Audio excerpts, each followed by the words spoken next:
In 2012, I was a sophomore at Eureka High School. I had unruly blonde hair, and I was awkward as can be, eating in the library every day for lunch. So you can imagine that I wasn't easily embarrassed or humiliated on a daily basis. One evening after school, my father invited me along to our local Eureka Walmart to go get food for that week. Of course I said yes, because anything to get me out of homework that night, right?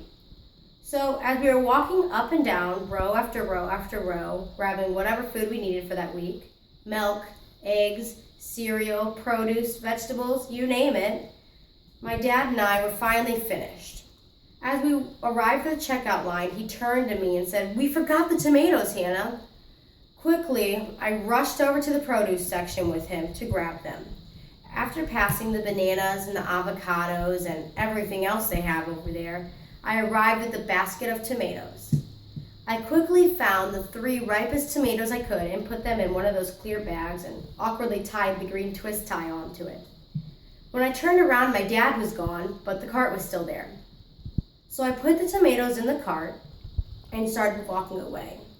It was to my surprise that when I turned around, because I heard someone shuffling after me, there was an old lady saying, Miss, you took my cart."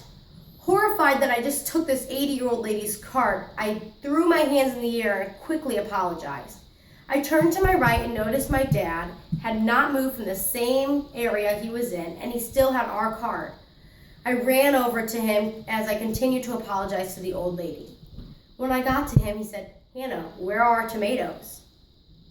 I was embarrassed all over again. I had left them in her cart.